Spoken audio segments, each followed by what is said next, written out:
Welcome once more to the Bangers and Mash Show. I am your host, Mr. Bangers, aka Zack. My regular co-host, JD, aka Mr. Mash, is not here tonight because he's visiting friends and family in Tokyo. Hopefully nothing bad will happen to him while he's there. Instead, I have a guest host. Would you please introduce yourself, good sir? Hi, my name is Vollen. I'm a musician, writer. I run a blog at medliana.com where I cover this and that, including monster movies and serials and comics. Thank you, Zack. I'm happy to be here. I'm happy to have you. Tonight, we are discussing a topic that a viewer actually requested a while ago. We are talking about maybe Japan's second favorite giant monster. Yeah, I think that's fair. We are talking about Daiei's Gamera, friend to all children, the guardian of the universe, the turtle that flies by the power of farts.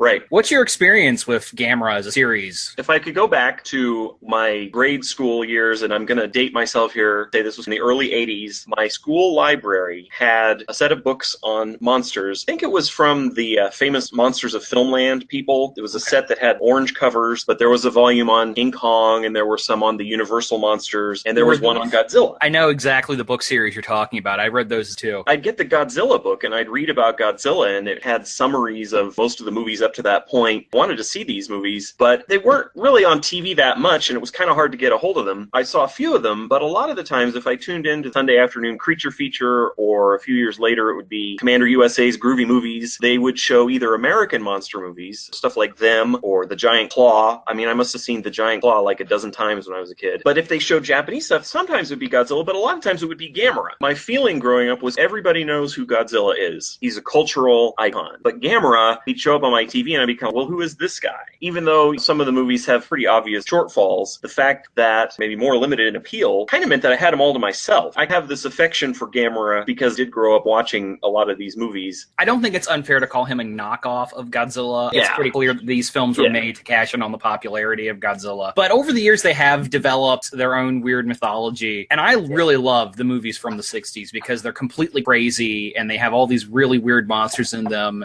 I totally agree. I did a rewatch before I talked to you, and it really brought back some memories, but I also saw some things from a new angle and feel like maybe I appreciate a little bit more what Gamera did that was different from most of the Godzilla movies. One of the things that's special about the Showa era Gamera is they really are kids' movies. They have these resourceful kid heroes who pilot a submarine, they climb onto a flying saucer, and they go to another planet. They're smarter than the adults, have more faith, they're more resourceful, more worthy in whatever way than the grown-ups around them. It's a really powerful kids' fantasy. And so I feel like some of the Gamera movies are more comparable to the Goonies or Explorers in that quality. I think that's a really good comparison. When they work, that is, I should say. Yeah, the thing with these movies is they were made on a limited budget. Ones from the 60s are all pretty goofy. When the series was rebooted in the 90s, they were more serious. Those films are really good in their own right. And those are really not quite as kid-oriented, obviously. For years and years, I had heard about the series. I didn't actually get around to watching any of them until a few years ago. I marathoned all the Godzilla movies. It was when the new American film came out. And I thought, well, I'm watching all the Godzilla movies. I might as well watch all the Gamera movies, too. All of the original films had just been re-released on DVD by Shout Factory. Really good quality prints for the first time over here in the original Japanese. Immediately became a big fan of the series. Pounding across the motion picture screen comes the most terrifying monster of them all. Gamera, the invincible. Gamera, the super monster that even the H-bomb cannot destroy. Gamera, consuming raw atomic power. Power to destroy entire cities. Man's most destructive weapons have no effect on Gamera, the invincible. Is humanity doomed? Will the world be destroyed? A cast of thousands at the mercy of the most terrifying monster that ever lived. Will Plan Z stop Gamera? Gamera, the invincible. So let's go back to 1965 with the first film, which in Japan was called Daikaiju Gamera and was originally released here in America as Gamera the Invincible. They threw an extra M in there for some reason. And what are your general thoughts on this very first film? I don't know if you're going to rank these or whatever, but I did a little informal ranking of my own after I watched them. And I have to admit, Gamera the Giant Monster, the first film, came in at the bottom for me. And it's not really that I think it's a bad movie, but it feels a little by the numbers. The seams really show. The indebtedness to Godzilla, I think, really shows. There are some elements that I think are really important to Gamera, like his friendship with children and the mythology and the connection to Atlantis. But I don't think those elements really come into focus very well. well. It's okay as an introduction to what Gamera is. Didn't really love it particularly.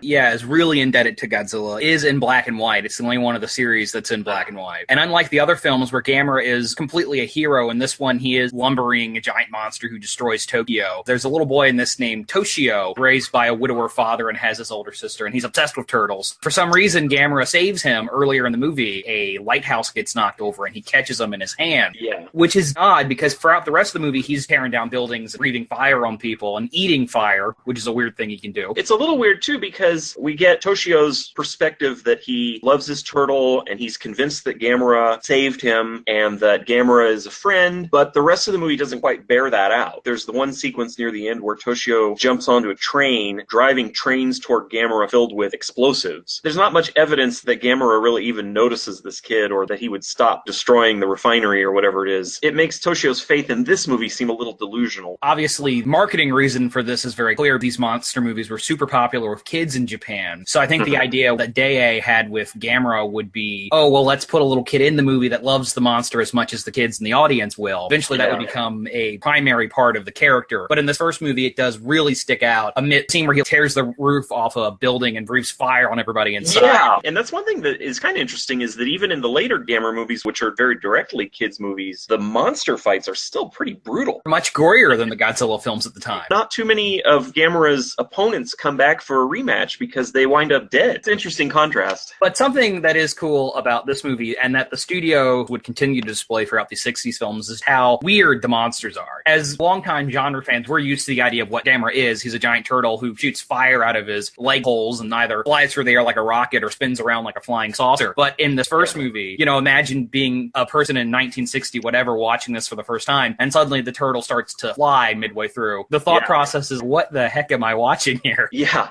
One thing I actually do like about the first Gamera movie that stands out is the way they use the hand-drawn animated effect for when Gamera is flying. It's almost impressionistic because you get this chalky-looking drawing flying around the sky. I do have some good things to say about the first movie. And you mentioned something about Atlantis earlier. The film begins with a zoologist and some journalists are interviewing Inuits in the frozen north. They find the stone tablet that has what appears to be a picture of a giant turtle on it, and there's some reference to Atlantis there. A nuclear airplane goes down, I think, and breaks open the ice and frees Gamera, and that's all the origin we get for him. And that whole connection with Atlantis is not brought up again until the Heisei series in the 90s. I want to say, I think there might have been something where they mention Atlantis or something like that in one of the other Showa movies. Now it's escaping me. There is a lot of throwaway stuff ends up being redeveloped and deepened in the Heisei series. This movie's really just focused on getting the monster out there and having him do his thing, and it's not really concerned too much with having it make too much sense. A good example of which is how they defeat Gamera in this first movie. Yeah, well, you tell. The scientists cook up this project called Plan Z. Is a pretty novel way. How do you defeat a giant fire-belching turtle from Atlantis? Well, you stick him into a rocket and you shoot him into space. Yeah, well, of course. What else would you do? But yeah, I do like the ending. It is a neat solution to the obvious problem of we want to keep the monster alive in case we need to make some more movies with them. Yeah, and that is a big difference between Godzilla and Gamera. Godzilla dies at the end of his first movie. I don't think there were any plans to make Godzilla a series, but Gamera was very clearly meant to be a franchise. Yeah, it's a fun movie. It's only 78 minutes long, so you're not wasting a lot of time watching it. That's true. Did you happen to watch the American cut, the Gamera the Invincible? I have not seen it, but I hear it's like the American cut of Godzilla where they added in American actors. I forgot to mention the original Gamera the Giant Monster. You have the continuing tradition of terrible American actors delivering English lines in Japanese genre movies. So you have that one general, he looks like Curly Howard and he sounds like he's driving a bus in the Bronx. He's not in the American cut at all, and they bring in this whole American cast to be the American side of the story. And it's actually pretty interesting. It's better than I would have expected. There's a couple of funny scenes. There's like a TV show where a skeptic and a believer are arguing about whether this Gamera reported sighting is real or a hoax. The skeptical guy is like a dead ringer for Lewis Black. Oh, wow. Check it out. It's probably on YouTube. Where I saw it was one of those cheap public domain collections. The American cuts of a lot of these 60s films are in the domain. It's worth watching. This is probably heresy, but I actually enjoyed it a little bit more than in the original Japanese. Maybe it's just my chauvinistic American-centric viewpoint. Is it as disjointed as the King of the Monsters cut of the first Godzilla? It's not too bad. As far as I can recall, it has most of the scenes from the Japanese movie, but a little bit less of Toshio's problems adjusting at home. Toshio's in it. The kid is a big part of the movie, so they can't really cut him all the way out. But you get really only enough to justify his presence in the movie. You don't get all of the family drama drama stuff. Well, that makes sense. These movies were brought over here for kids, so they would make sense they would cut out the melodramatic family stuff. I'll have to check it out, because I do enjoy the Japanese cut. It's very much a stock parts monster movie, but there is enough of the crazy stuff we'll get in the later films in this one for me to enjoy it. I'm by no means a hater. As for your experiment this week, it's another in a long line of Gamera giant flying turtle movies. This one's featuring Barragan, who's sort of a giant lizard dog with itchy scalp. Some of Gamera's stuff becomes more interesting when he has other monsters to bounce off of. He would have other monsters to fight with as soon as the next film. The next year, Daiei rolled out daikaiju Keto Gamera Tai Barugon, which was released here in America first as War of the Monsters and is generally known as Gamera vs. Barugon. Longtime kaiju fans may be tempted to confuse Barugon from this movie with Barragan from the Godzilla films. Which I think did confuse me when I was younger, like a year younger than I am now.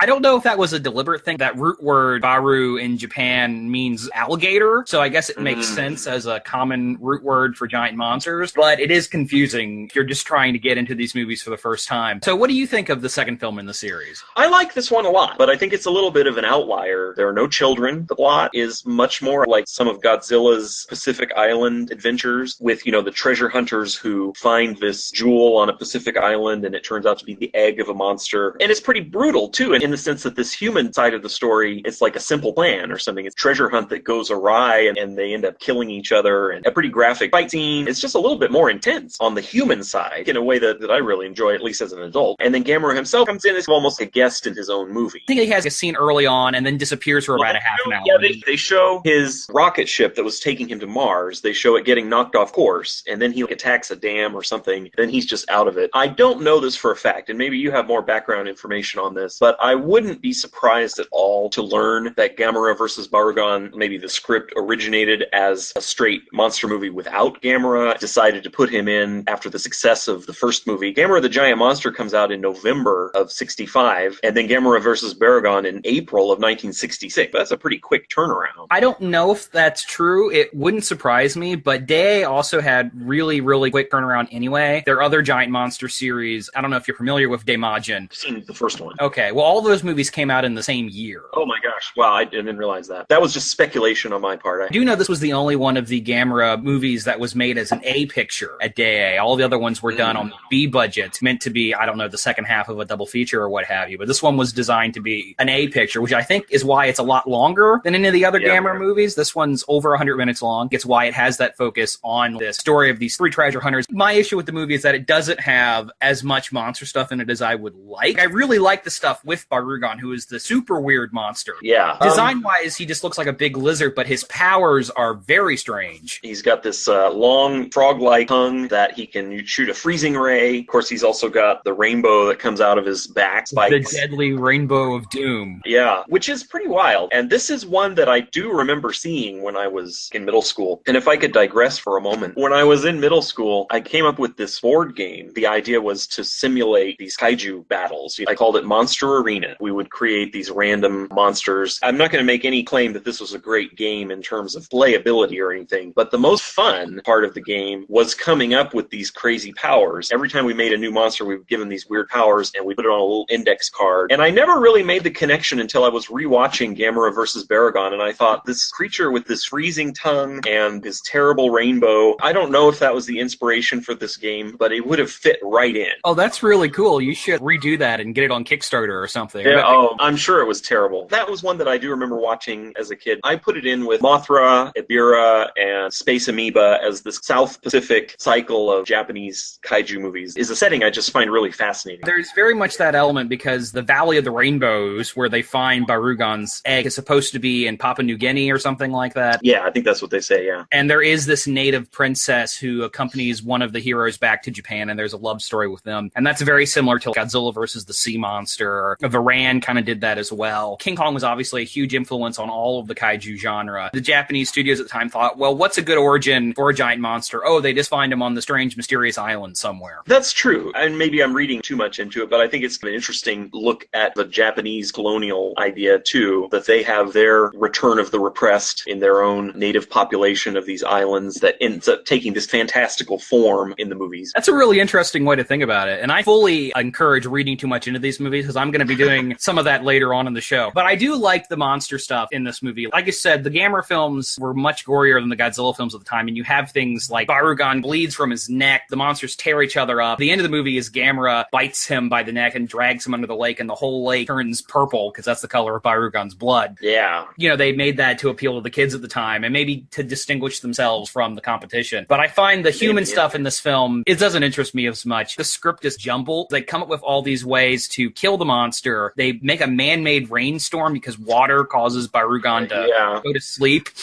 All of the Gamera movies are super hand-wavy. That, I think, is really clear in this one because, like you say, they have all these different schemes. The princess has a giant diamond. They irradiate it, and it's just one thing after another. But I kind of love the hand-waviness of it, too. I don't know, maybe I'm just in the tank for this movie. I love that one of the times, I think it's when she's explaining the legend about how they would lead Barugon into the water, and she says, if you doubt that, you doubt the gods.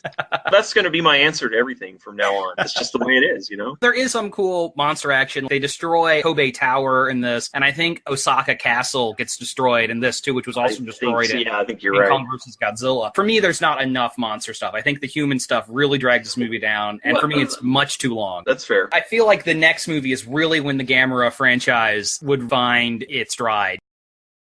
The unprecedented spectacle that unleashes a mind-blowing array of special effect, electrifying drama, and a bold new mode of cinematic style, starring the tough guy turtle from another world.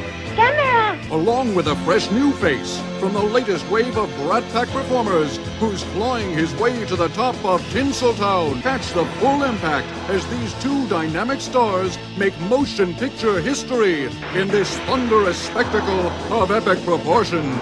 It's a big one. It's Gamera versus Gyaos. In 1967, we had Gamera versus Gyaos. Do you say Gyaos or Gyaos? I've heard it both ways. I imitate what it sounds like in the movie, and it sounds like they say Gyaos. I guess that's what it is. The Japanese title for this is Daikaiju Kuchusen Gamera Tai Gyaosu, and it was released here in America initially as Return of the Giant Monsters, which is a super generic title. Maybe people would think that it was a sequel to those really cool Godzilla movies that have been coming over. Well, all of the early Gamera movies, the American titles are very generic, and I guess they were sort of hoping to trick people into thinking that. Yeah, I don't know. This one has Gamera appearing before the opening credits, and the enemy monster shows up not long after that, so this one gets right to the action. Got the human plot is that there's a highway being built through a mountainous area, and there's one village where all of the farmers are holding out before they sell their land because the village elder has convinced them that the longer they wait, the more money they'll get for their farm. But they hadn't counted on a giant monster awakening in the mountain and terrorizing everybody and driving their cattle away and holding up the roads. So that's where you get the human drama. I think they were trying to go for some sort of moral about greed in there or something, but it's not really the focus of the film. That's typical of most of the Gamera movies, is that it ends with a sort of vague, why must people be so greedy? Why can't we all get along? Yeah, why can't we be more like Gamera?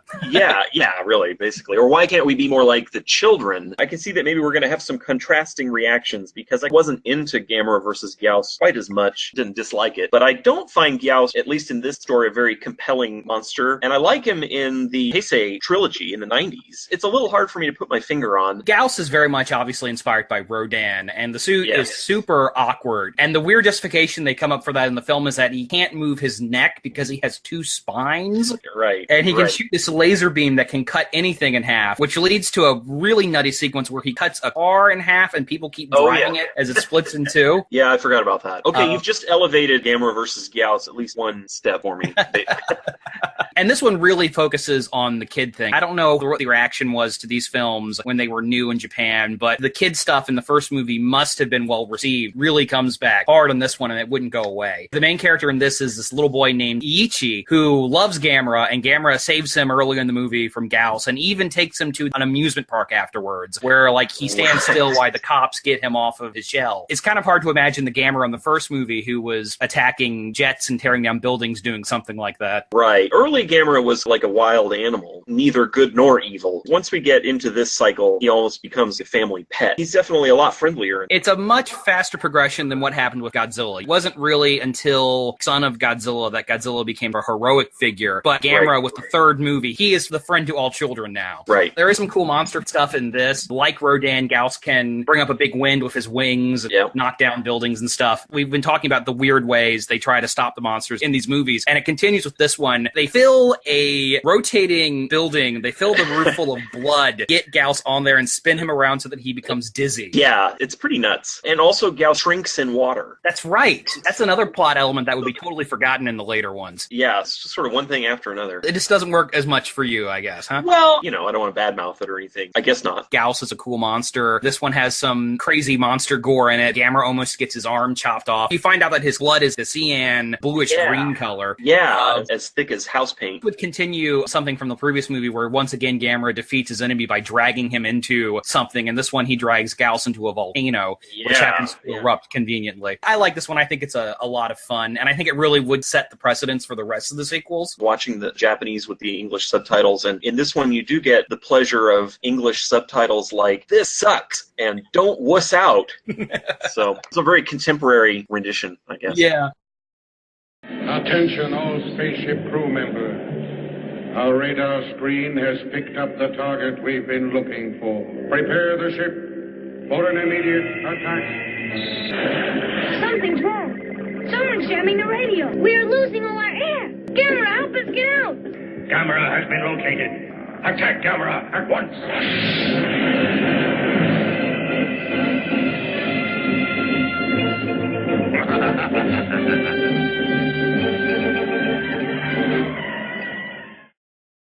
So the franchise would continue with 1968, Gamera versus Viras. Japanese title is Gamera Tai Uchu Kaiju Barusu, which I think translates to Gamera versus Giant Space Monster Viras. And it was released in America as Destroy All Planets. Notably, this came out the same year as Destroy All Monsters. Clearly, they were hoping to cash in on that. The plots are kind of similar because this also brings in space aliens. That's true, and I hadn't thought about that connection, but you're right. And this is one that I like a lot. I would like it a lot if it wasn't for one thing, which is all the stock footage. Oh, well, I have some bad news for you about this series going forward. Yeah, that is true. The later films do feature stock footage, the exception of one. This is the one that abuses it the most, to the point where we're reusing scenes from the first movie, which was in black and white when the rest of the movie is in color. It's true. I think the justification they use for this is the aliens review their history of Gamera in order to figure out what they're fighting against, to determine that Gamera's weakness is his love of children. That's what they can use against him. And you're right. That is definitely one of the hits against most of the Gamera movies, is just how much they recycle. I guess I enjoyed it enough outside of that. No, outside of that, it's a really fun, crazy movie. The monsters are getting progressively weirder, and in this one we have a really strange threat, the Viras hive mind. I love their spaceship that looks like Bumblebee striped, and it's got this neat compartmental thing. Obviously somebody was looking at these Chesley Bonestell visions of life in space in the future, really trying to do some real science fiction. But then the monster itself is pretty crazy space squid, and before we even get to that, the men on the spaceship can remove their limbs, and it's a pretty strange movie. Never lets up for a moment. Kooky in that way 60s Japanese sci-fi is. I don't know what was going on with the Ultraman franchise at the time, but it reminds me a lot of some of that stuff. I could see that. I mean, especially the shots of the aliens when they're hanging out in the shadows and their eyes are glowing, which is about as spooky as these films get. So spooky that they reused it in the next one, Gamera versus Jiger. But I'm getting ahead of myself. The amount of stock footage was probably a money-saving measure, so they could make those really cool flying saucer props, and the sets inside the flying saucer are pretty cool too. Yeah, this is the first movie where it taps into that kid's adventure spirit that I was talking about,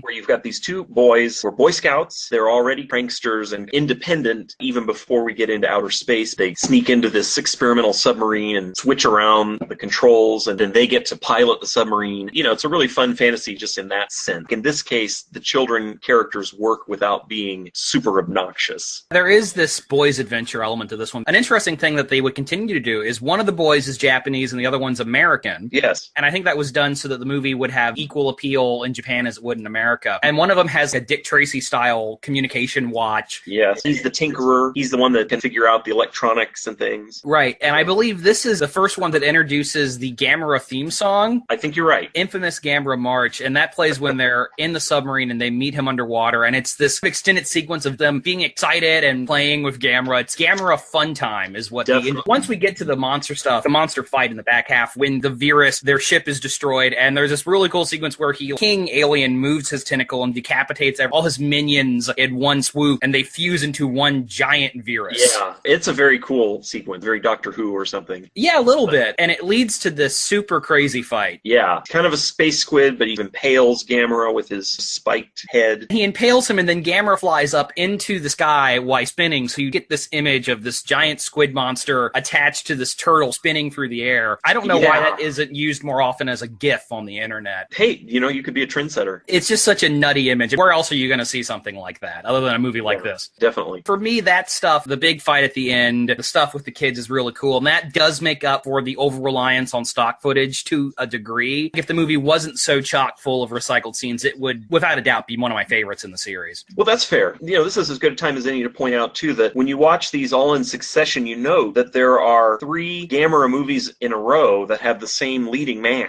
Kojiro Hongo is the main good guy explorer in Barugon, the foreman of the highway committee in Gyaos, and now he is the headmaster of the Boy Scouts. Good gig, I guess. Toho reused a lot of actors in their Godzilla movies and their other kaiju films as well. What's interesting, though, is that the same guy showing up 3 times, but as 3 different characters rather than any attempt at continuity. There aren't any big attempts to connect the story in these Showa films. Godzilla films are similar in that regard. There really isn't any continuity between them either. So, that's true. The solar system holds many planets, but none like the planets which launched the attack of the monsters, dying civilization bent on conquering the Earth for its own use. 2 boys from Earth, caught up in this fantastic adventure, find themselves as the only obstacles between the space creatures and the Earth's destruction. An army of evil creatures comes from every corner of this dying planet. Gigantic creatures prepare for their onslaught of the Earth, turning their evil destruction on one another. Their planet trembles under the shattering fury of the most colossal battle in galactic history. Can the Earth survive the attack of the monsters? People must have liked this plot of Gamera fighting aliens because they would use nearly an identical story for the next film, Gamera versus Gearin, which was released in America as Attack of the Monsters, and the original Japanese title translates to something like Gamera versus Beast Monster Gearin. It's an American boy and a Japanese boy, Akio and Tom. They find a flying saucer when it lands down on Earth. They climb aboard, and it takes them to this distant planet where they meet these 2 crazy space babes, Barbella and Florabella, who have a giant monster watchdog named Gearin, and of course Gamera has to show up and save the day. I think I misspoke earlier. It's this movie where the 2 space babes have the glowing eyes. I thought this one was pretty fun. I mean, you're right, plot-wise, it's pretty darn similar to Viras, but different enough that I thought it was interesting. I like the sort of dead civilization on another planet, and Gyarin is a pretty strange monster. I wondered if he was the inspiration for Knifehead in Pacific Rim. Oh, I have no doubt that he was. Because there's a pretty similar in design, except Knifehead did not have cool throwing stars that shot out of the side of his skull. Gearin is, without a doubt, my favorite Gamera monster, maybe even more than Gamera. The Godzilla movies, as crazy as they would get, their monsters were usually bound to some sort of sense of logic. As ridiculous as something as Megalon is, he makes sense within that universe. But Gearin is just totally out there. True. This one is a lot of fun. This is my favorite of the original series because it's just all craziness the whole time. The kid adventure aspect, and that really comes to the forefront in this one. There's a great line. One of his parents tells one of the kids that, UFOs aren't real or something of that nature. And the boy responds by saying, grown-ups have no dreams. You won't believe it, but I had written that down. That's the key phrase for the whole series. Yeah, I think it is. I agree with you. Gamera is totally motivated by his status as the friend to all children in this one. If you find children running around and yelling Gamera in a really high-pitched voice, you might want to skip this one because that makes up roughly 50% of the dialogue.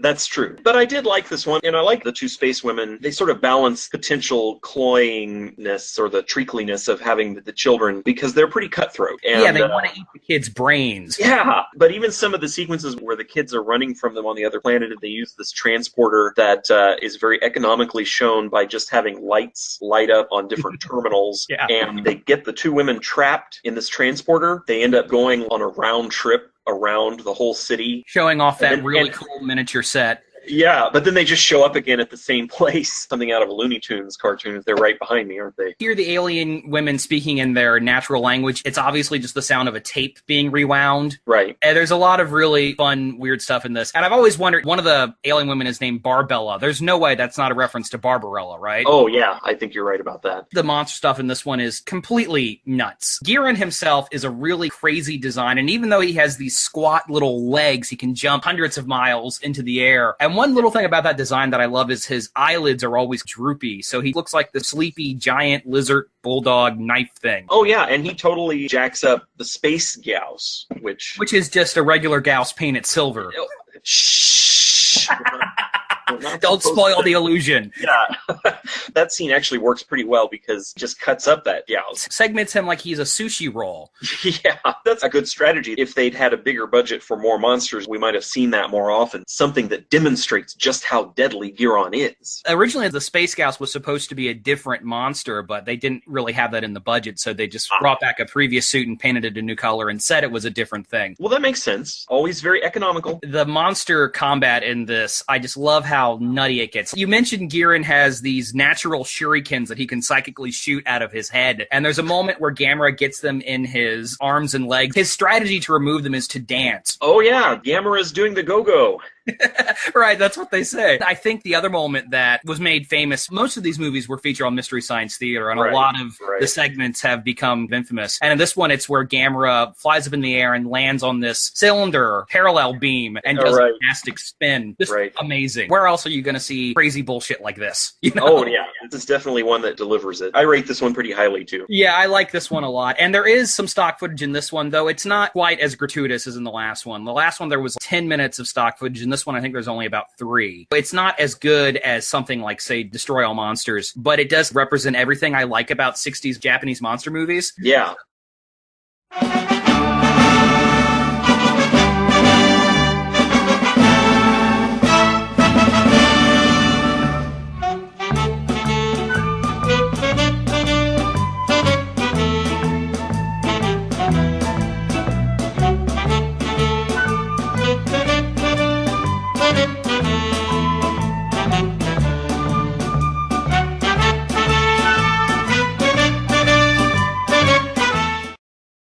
Going into the 70s here, Gamera franchise would roll on with Gamera vs. Jiger, which was released in America as Gamera vs. Monster X. It was the first American title that actually had Gamera in the title. Get some name recognition going. Finally, yeah. And then the Japanese title, Gamera Tai Daimaju Jiga, I believe translates to Gamera vs. Giant Demon Jiger. Wow. And this one brings us back down to Earth. This is set during the 1970s World's Fair at Osaka. It sure is, and they won't let us forget. That's the 1970 Expo, kids, in Osaka. Tell your parents. Maybe it might have been some cross-brand promotion there. Oh, just a little. I think by this point, the Gamera series was starting to run out of steam a little bit. Yeah, I think that's fair. I don't think this one's a bad one, and I kind of like that it leans a little bit more into the mythological element, and you get the idea of Jiger as being this ancient monster and the island idol that has a clever solution to the mystery when they figure out how to defeat Jiger. After the craziness of the last 2 movies, I mean, to refer to a Gamera movie as logical is silly, but it is a little more grounded. Right. There are no space aliens in this one, and Jiger himself visually isn't too crazy of a monster. He basically looks like a giant triceratops. A lot of the elements of the formula are here. You have the 2 kids, one's Japanese, one's American. Once again, there's a submarine that plays an important role in the story. Jiger's weakness is to high-pitched sounds. Almost all the Gamera monsters have some sort of weakness they try to exploit. Right. This one does have the kind of interesting touch of the kids actually taking the submarine and going inside Gamera's body because Jiger has infected Gamera with a larva. They have to go remove it in this low-budget fantastic voyage, something we hadn't seen before in the series. Yeah, that is cool. One other connection to Godzilla is Jiger is connected to the lost continent of Mu, M-U, which would also show up in Godzilla vs. Megalon and Atragon. Maybe it was Lemuria in Atragon. But the point is, for some reason, these Japanese monster movies were always drawing on that lost continent mythology. I think Lemuria and Mu were both thought to be in the Pacific by real-life, either occultists or speculative archaeologists. It was kind of in the same basket as Atlantis, as a sort of theory that maybe not everybody took seriously, but it was a great launching pad for imaginative stories. It's definitely something that some of the Toho movies had exploited as well. I'm kind of a sucker for that sort of thing, so I appreciate any time we get that glimpse into the ancient world or whatever the backstory is. But what is interesting is they don't connect this idea of a lost continent with Atlantis and Gamera's origin at all, to the point where I wonder if the writers had just kind of forgotten that Gamera is supposed to be from Atlantis. That would not surprise me. Jiger does have some weird superpowers. He can fly by shooting compressed air out of his back. He has a red ray gun that turns people into skeletons. Oh yeah, that's pretty hardcore. And he can shoot these barbs out of his horns. Another part of the formula is that Gamera is usually defeated in the first half of the movie, goes out of the story for a little bit, and then comes back at the end and saves the day. And in this one, the reason he can't fly is because Jiger has shot the barbs through his arms and legs so he can't retract his shell. Yeah. Or his arms into a shell. Yeah, the big gimmick in this one is that the kids have to go inside of Gamera because Jiger lays its eggs in a parasitic matter. And that leads to them showing this real-life surgical footage of them cutting open an elephant's trunk and getting these worms out of it. I do remember that now. Which is kind of a messed up thing to put in a kid's movie. Well, welcome to the 70s. I guess so. To me, I think it's not quite as much fun as some of the other ones in the series, but there are some cool, crazy monster effects where they use a crane as a seesaw to launch Jiger up into the air. Oh, yeah. Or when Gamera puts telephone poles in his ears. Oh, yes. So all that stuff is fun, but overall, I think the franchise was maybe starting to run out of steam a little bit with this one. That's fair. I liked this one maybe a little bit more than you did, but I definitely felt that fatigue with the next one. Man's race for outer space backfires as Earth becomes the next target of the evil extraterrestrial Zigra. This high-tech wizard reveals his savage plot to conquer the planet. Men, women, and children have lost all remaining hope of salvation until, look, up in the sky, it's... Gamera! Yes, it's Gamera, the gigantic turtle from another world. And who stands for peace, truth, and the death of Zigra. Close encounter of dueling aliens. A war of the stars. It's Gamera versus Zigra. Well, Gamera vs. Zigra is not especially well regarded by the fans, but I actually think this one is a lot of fun. And I think it allowed the series to go off on a high note, though it was not intended to be the last movie. Yeah. Apparently there was a lot of financial mishandling at the studio Daiei, and they would go bankrupt very abruptly in 1971. That's my understanding as well. To the point where there was already a 8th Gamera movie in production called Gamera vs. Garasharp, and there was actually storyboards and artwork for that. They were expecting to roll on another one, so the studio going out of business was very sudden. Yeah, it sounds like it. I don't dislike this one. It's okay. This is one that I do remember watching, I think, on Commander USA's Groovy Movies. And thank you for shouting out to Commander USA. You don't hear about him in the pantheon of cable horror hosts, but I've always liked him. He was the main one I remember, really. This one's okay. It's not that I dislike it, but it does definitely have product placement. Takes place mostly in and around SeaWorld. Well, is it SeaWorld or is it a Japanese water park? Oh, gosh, I thought it was SeaWorld, but maybe I just saw a killer whale and then was totally fooled into thinking that it was Well, SeaWorld. Yeah, it's definitely set in and around this animal-themed water park,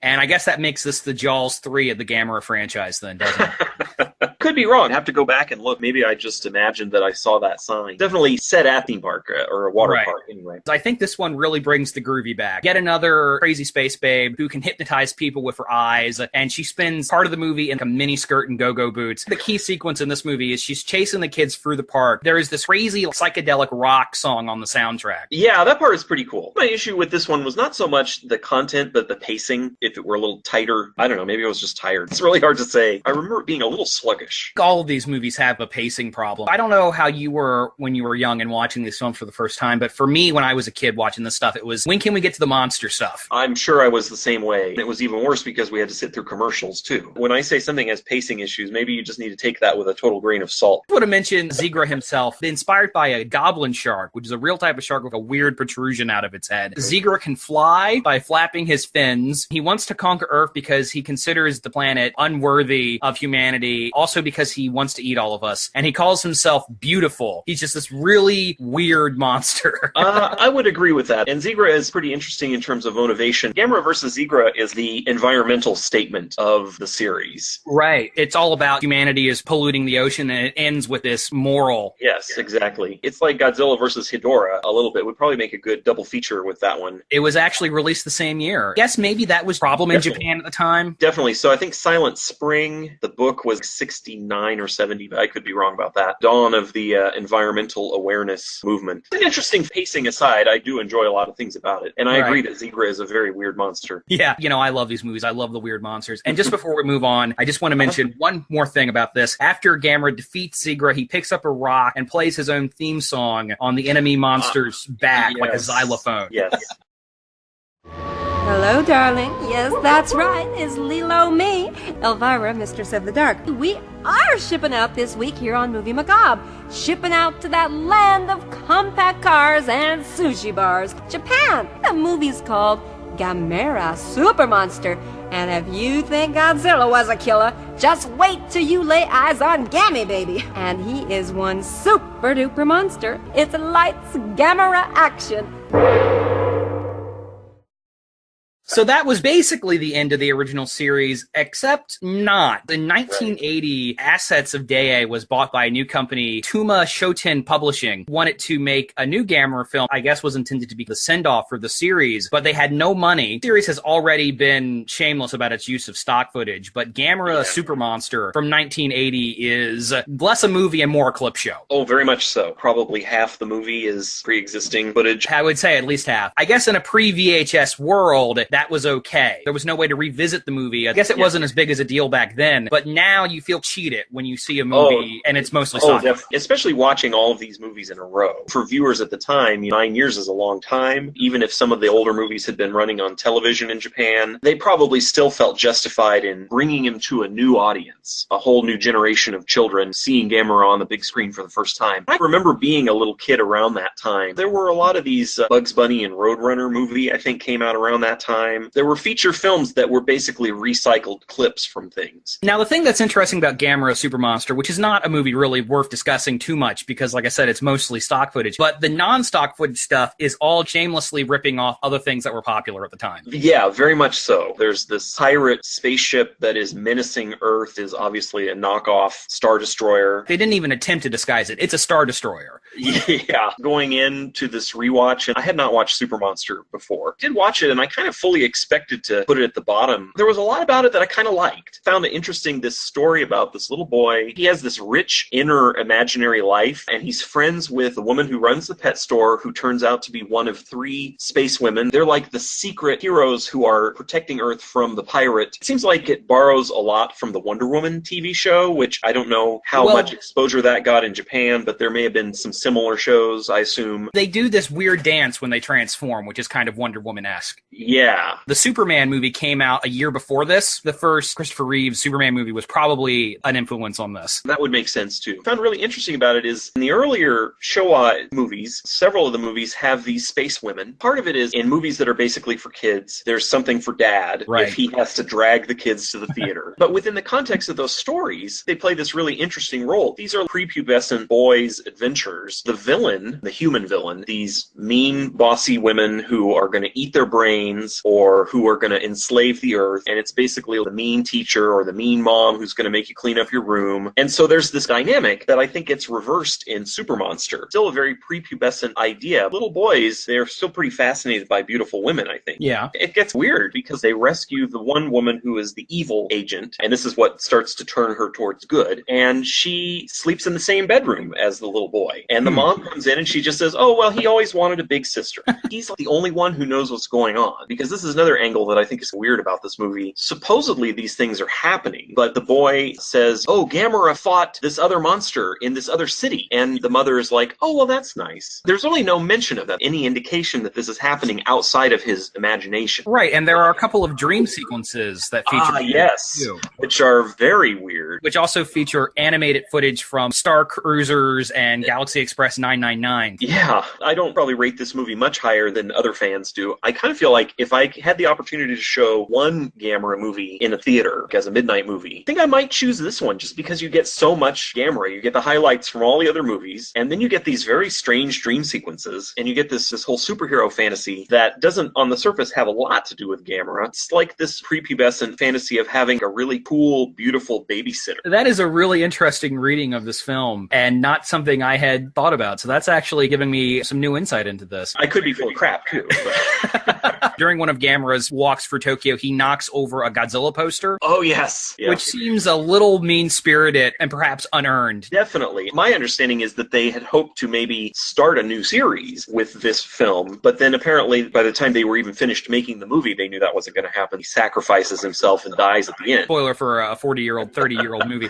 And it goes from being an attempt to launch a new franchise to sort of the send-off to Gamera. Exactly. I was just dismissing this as really like a cheap, cheesy cash-in. It is, and I think its flaws are still very apparent, and I don't really want to make an argument like, oh, this is actually a good movie. It's got some real flaws. But I just found myself surprisingly interested in this little boy's inner life. If I had seen this movie when it came out, I probably would have been close to the same age. Oh yeah, I kind of remember this or that aspect of life. How everybody's playing these fun keyboards, these fun machine organs were really trendy. This whole subplot of the boy plays his organ and he writes his own Gamera march. And every time the space women either communicate with each other or travel or something, they play a certain chord on their little keyboard. Like even their cool van that is also their secret superhero hangout has like a built-in keyboard in the dashboard. Remember how big those keyboards were at the time, and it's kind of like, oh yeah, why wouldn't you put that into your superhero monster movie? The transforming van, that's a common writer sort of thing too. So this movie just takes from a lot of different things that were popular and known at the time. Yeah, definitely. And all of the movies were basically chasing trends. Godzilla did this too. We'll get back to this with another movie too, but there is another theme I think that comes through in this movie that is sort of subtext in some of the earlier movies where Gamera is the friend to children and he's always there to protect them. But there's a side too where when these child heroes have their own baby turtles, their pet turtles, as the little boy does in this movie, and they have to protect him. It's a role reversal thing. And then the same thing happens with the space women. They shrink down to the size of dolls. They literally live in a dollhouse, or it looks like a lunchbox or something, and he has to worry about them. That's another thematic idea that's rich, I guess, for children. They're sort of going for that wish fulfillment aspect. That was again, way more words than I thought we'd have to say about Gamera Super Monster. Well, and I hope I'm not taking up too much time. And a prehistoric flying turtle is back to save Tokyo in Gamera, the Guardian of the Universe. The hero of Gamera, the Guardian of the Universe, is a giant prehistoric flying turtle who returns from the ocean deep to defend Japan against the threat of the Gyaos, which are sort of giant prehistoric bats or birds that come equipped with laser-like beams. And then it's Gamera to the rescue.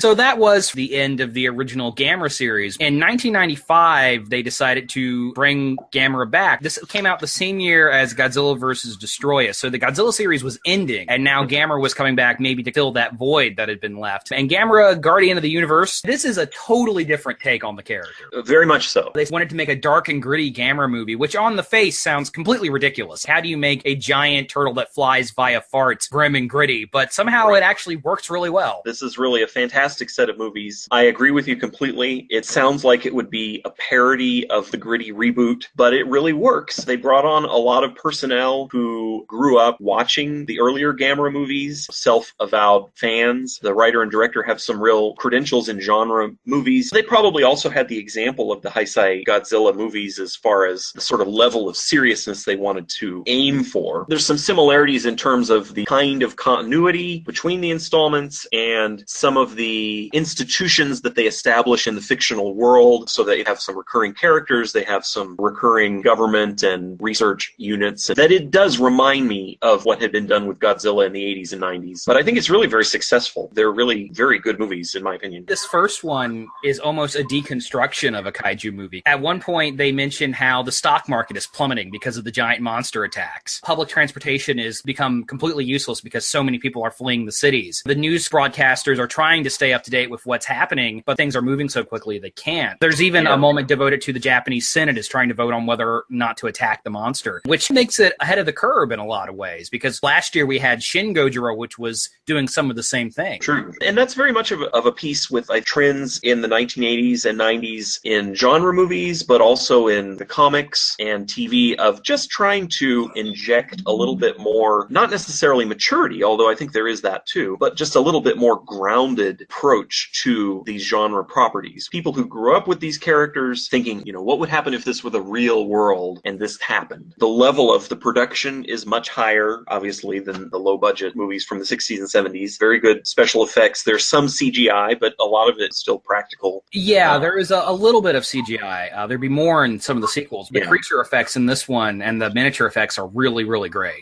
Yeah, I think so. Yeah, I think you're right. The Guardian of the Universe, I didn't really notice much in the way of CGI. Sounds great, reusing some of the original sound effects, but in general, it's just a much higher level of production. I really love the redesigns they did. Gamera still looks pretty much the same, but he's a little edgier. He has a little more bumps and ridges, and Gyaos has been completely redesigned and looks more pterodactyl-like. In this movie, Gyaos' person in the suit is a woman, which is the first time a woman had played a giant monster in a... I had read that. I can't say I know a lot about the backstory, but yeah, I had heard that, and that is neat. This one attempts to bring back some of the mythology from the original movie. It really gets into this idea that Gamera is from Atlantis, and it reveals that he was genetically engineered by the Atlanteans, him and Gyaos, connection with the environment where Gamera has to protect the planet from pollution and all this, which is pretty interesting stuff. Like I said, thing they mentioned in the originals but didn't build on. So it is cool they brought it back here and made it a core component of the character. It gives it a dramatic shape. There's an arc here where the humans have to learn to trust Gamera. Obviously, he's a giant monster and he's a giant animal that trashes the city, and takes a little while for people to accept that he's on their side. Some people taking longer than others, like the government and the military. There is one callback to him being the friend of all children. He does save a kid at one point in the movie. Yes, it's more in the background, but I think this idea that he has this psychic connection to this young woman, Asagi. Right, who has the magical pendant. Yeah, they even make this connection to maybe Gamera being controlled or in connection with a priestess in the ancient world.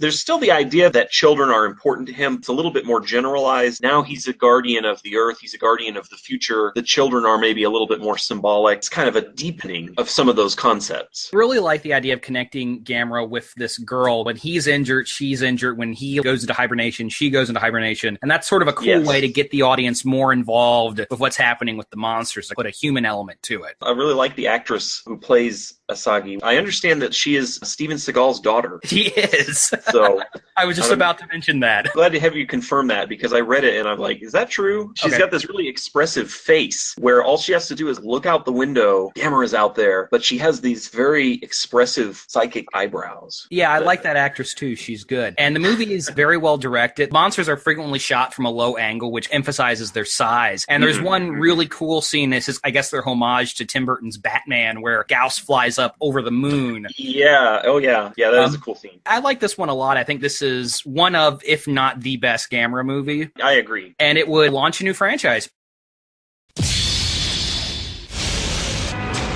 Gamera 2, the real guardian of the universe.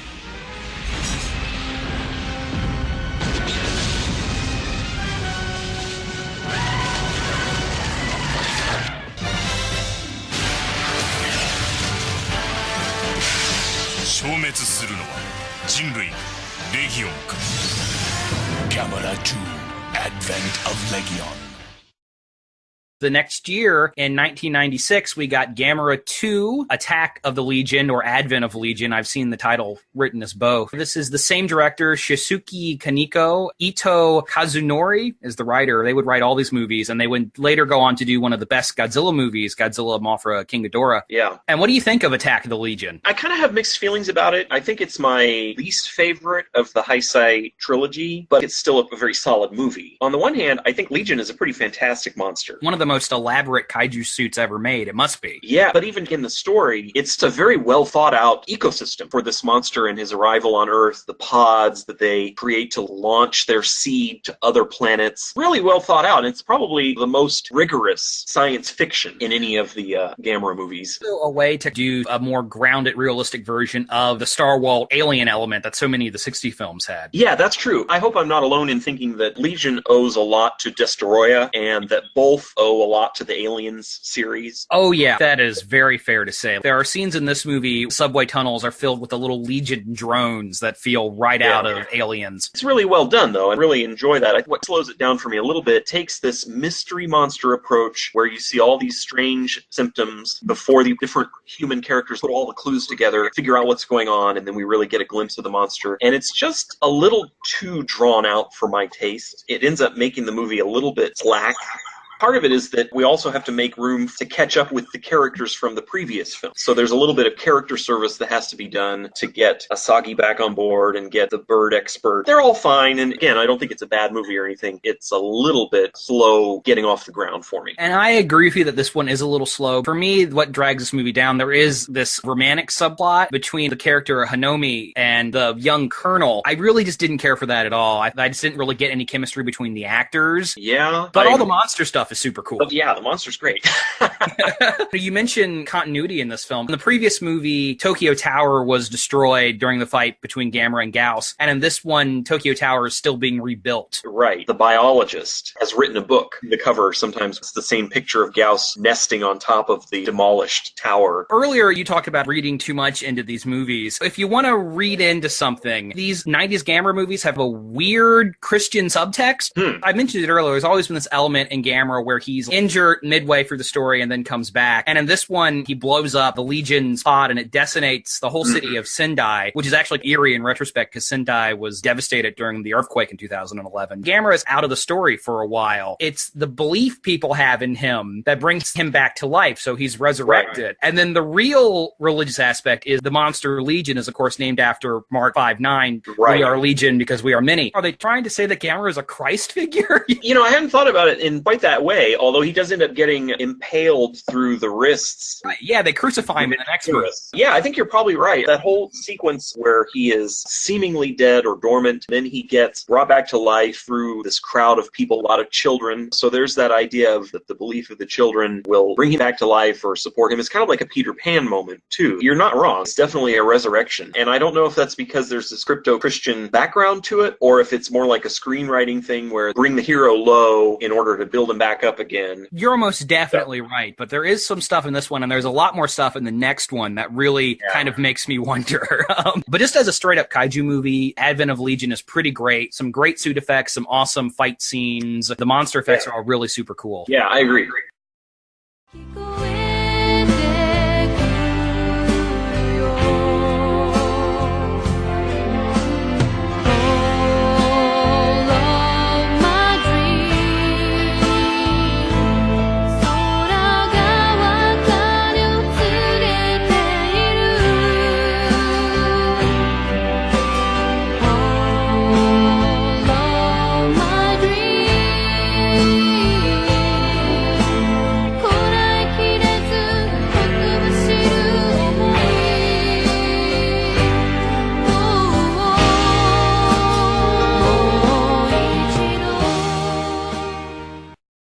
The next one came out in 1999, Gamera 3, and the subtitle is either Revenge of Irys or Awakening of Irys. I've seen both. It's the darkest of all the Gamera movies. It doesn't work for me for that reason. Okay. Revenge of Irys is just a little too divorced from what we think of as Gamera, talking a lot about the Earth's life force of mana. They mention that a lot. They bring out the Sega Dreamcast to help explain that. No, that was something I had kind of forgotten until I rewatched it this time. There's the whole thing with the game designer. His game is a simulation of environmental conditions on Earth. Sounds like a pretty terrible premise for a game, but it did seem kind of dated. At least they didn't bring out the VR headset and go into virtual reality. I mentioned how the first one felt like a deconstruction, and this one moves in the similar direction. The entire plot is motivated by this idea that in a giant monster fight, people are going to get killed. Right. The main girl, Ayana, her parents were killed during Gamera and Gyaos' fight in 1995. She still holds this hatred for Gamera, which gets passed on to this weird monster she finds, Irys, who is the queen of the Gyaos. I have to say, I'm not totally clear on the relationship. I actually really like this movie, but I wouldn't blame anyone who felt like it went into the weeds of the symbolism a little too much. And I've done some reading of trying to interpret some of the things that go on. The fact that Irys is found in this temple and that they make comparisons to the 4 cardinal directions and the Chinese or Japanese zodiac, all of this stuff that probably is more meaningful to a native speaker. What I found really interesting is, like you say, this idea that addresses the collateral damage. Gamera, even if he's a guardian of the earth, is still responsible for destroying cities and killing a lot of people, even if only by accident. There's that sequence where he's fighting these Gyaos. The entire city block goes up in smoke. It's like Shibuya on a Friday night. Lots of people are dead. Pretty gruesome film. It gets a little too grim for me. I don't know. I just want my Gamera movie to be a little more lighthearted. I can agree with that. I guess what I found really interesting is Ayana herself, this character who has this very personal vendetta against Gamera, takes the whole psychic connection thing that had been going on in the first 2 movies in this series, and now she's got this connection with this other monster motivated by her hatred of Gamera. It's named after the family's pet cat, too, which is an interesting detail. It feels like a very personal film, even though it's kind of larger than life. You have this giant monster, and it's named Irys. It's like naming your giant monster Jim or Bob or Emma,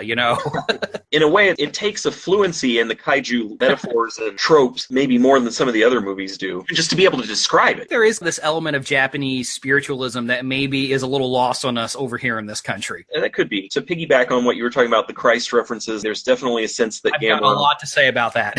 Yeah, Gamera gets impaled through his wrists. There's another resurrection or implied resurrection in this movie. And then he sacrifices himself. I actually really like this movie, but now that I'm talking with you about it, I'm not sure I really understand it.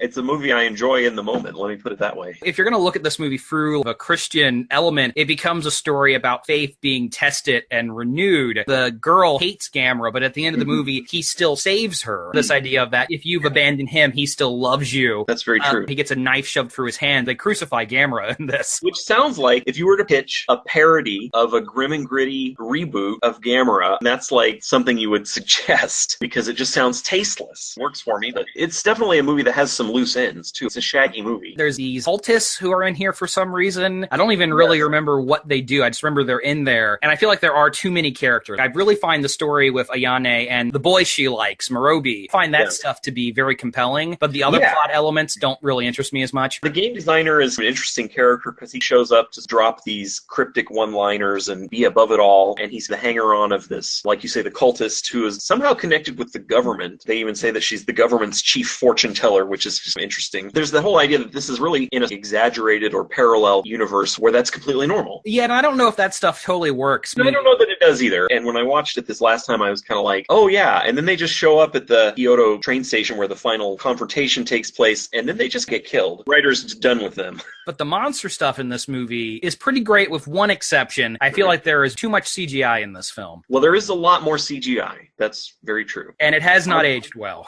Yeah, I guess. I think Irys is a pretty neat monster, but visually it looks different. It makes the whole thing seem a little bit more cartoony. Irys is interesting because I can't really think of any other kaiju that looks like that. It's a very unique design. That could be a good thing or a bad thing. That's a good point. There is this balance between realism going in a more fantasy direction. I think Gamera can get away with a little more because it's a bit more of an outrageous premise. When your central character is a flying turtle, I think maybe you can get away with stuff a little more. When I watched it recently, what I kept thinking about, but it reminded me a lot of Christopher Nolan's Batman trilogy. Ostensibly set in the real world, it's more grounded than its predecessors, realistic, quote unquote. Because the premise has not changed, it pushes you toward this line where you think maybe being more realistic highlights how unrealistic the whole premise really is. I totally agree with you. I think that's a very good comparison. I think you can even compare the structure of these movies and the Nolan movies, because this one brings back the bad guys from the first film in much the same way that Dark Knight Rises would bring back the League of Assassins or the League of Shadows or whatever it was. It's so funny that this comes up because my usual co-host host is a huge Batman fan, and inevitably he will go out of his way to bring Batman into a topic. Do an episode without him, and we're still talking about Batman. Oh, okay. Well, tell him I said hi, and I'm going to expect my check when this hits the air.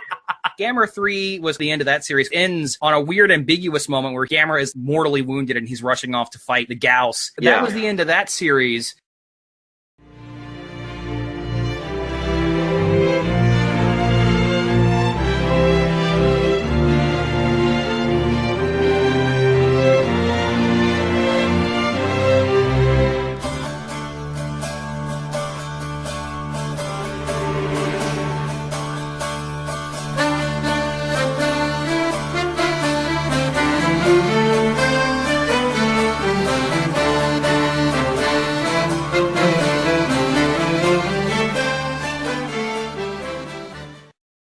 We got a new one in 2006 called Gamera the Brave. Now, this is a contentious film in the kaiju fandom. Some people think Gamera the Brave is too cutesy. Yeah, I could see this definitely turning off a lot of kaiju fans. The people who really like the 90s series do not like this movie at all. However, this is actually my favorite Gamera movie. Gamera the Brave gives me everything I want from a Gamera movie. I liked it more than I expected to. I had not seen this, so I obtained a copy. Is there any greater pleasure than being able to get a book or a movie and say, I need this for research? I ended up liking this more than I thought I was going to. It does tie in nicely to a lot of those themes that we've been talking about. Gamera's relationship with children, and in this one too, the boy, and then ultimately all children, symbolically, get to defend Gamera and be his protector and back him up. If you are expecting a lot of kaiju action, though, yeah, I could see why this would definitely be a disappointment. It seems much more in the tradition of Spielberg, coming-of-age story, magical pet kind of thing. Half the movie, Gamera is regular turtle size. The Spielberg comparison is very apt. Instead of being a boy and his dog story, this is a boy and his giant fire-breathing turtle story.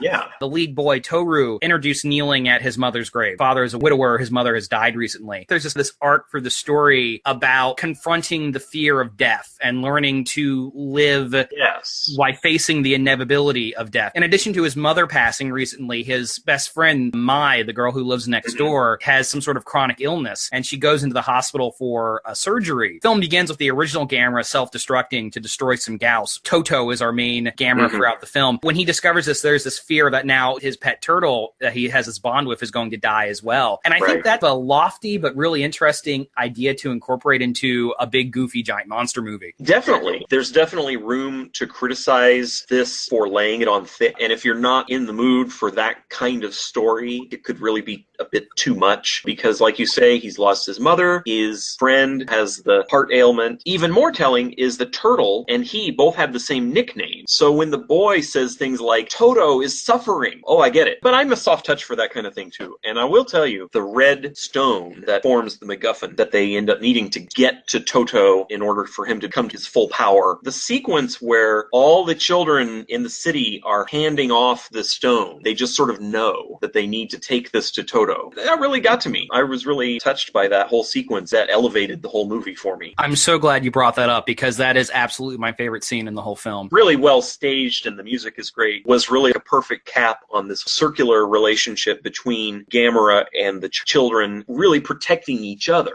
Throughout all the series, he's always been friend to all the children, and in this one, the kids get a chance to return the favor. Yeah. And they just have this implicit understanding. As soon as a kid grabs onto this redstone, they just immediately understand, oh, we have to send this to Toto. The whole score, Yoko Ono is the composer who did the music, and it's all really good, but the music in that scene especially works really, really well. I agree.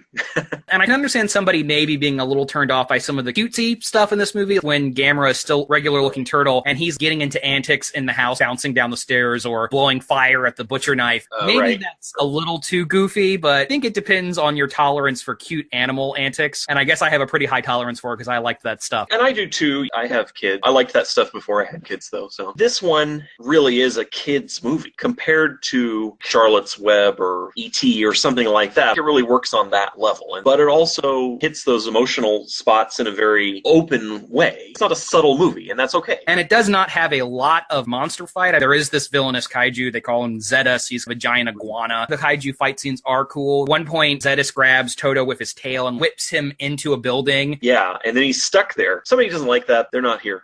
You don't have to watch that. I know you said you had ranked all the movies. Where would this fall? I still ended up putting this one kind of in the middle, 5th or 6th. It wasn't my favorite. I really appreciate it for what it is, but at the same time, I guess maybe I am one of those people that was also hoping for maybe a little bit more monster fighting. But like I said, the climax really worked for me. I liked this movie a lot, but it didn't do very well at the Japanese box office. At the moment, it is the end of the Gamera series.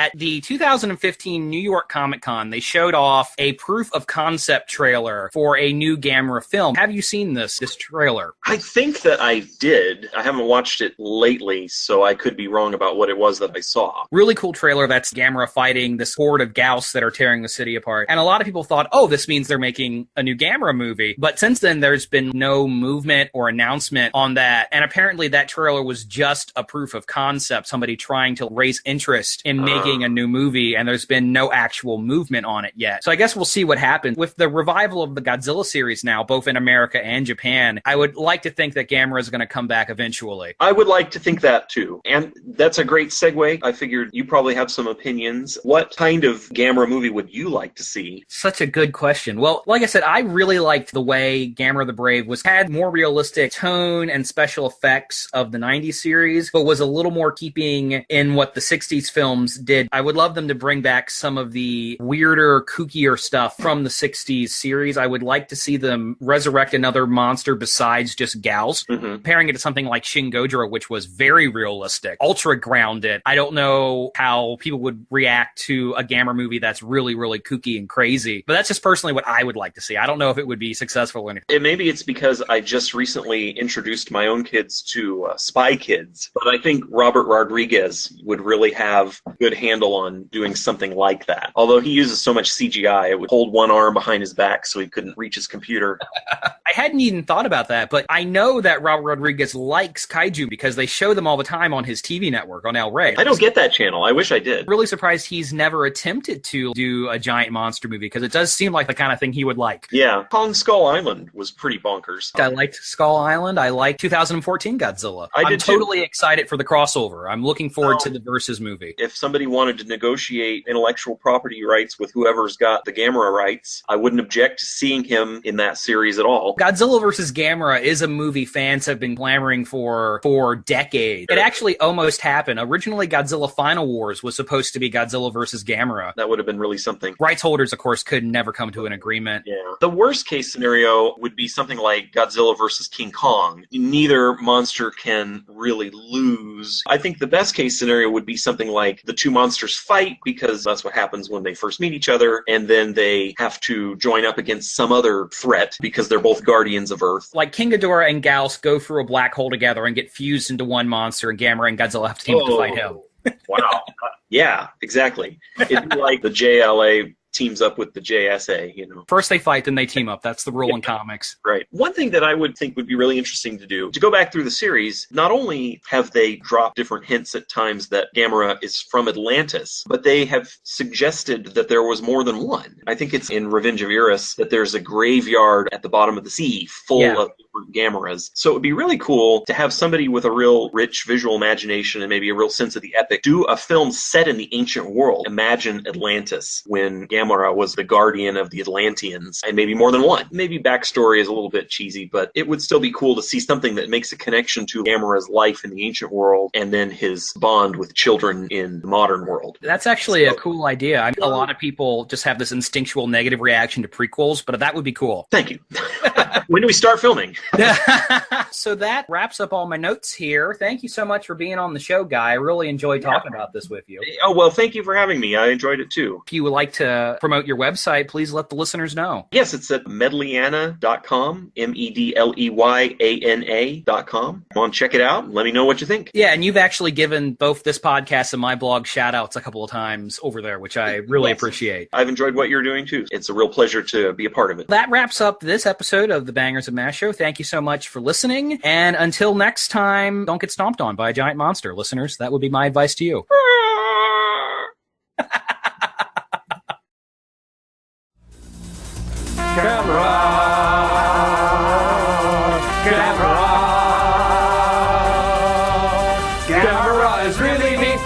Gamera is filled with meat. We've been eating Gamera. Shell, teeth, eyes, flames, claws, breath, scales, fun. Dr. Forrester is kind of a jerk, and Frank is really dumb too. We have to take part in these lame experiments. But do we complain? No! No! Yes! Huh? So we hike him all over the place and talk of 1,000 wonderful days. Everybody now! Gamera is really sweet. He is filled with turtle meat. Now we have commercial signs.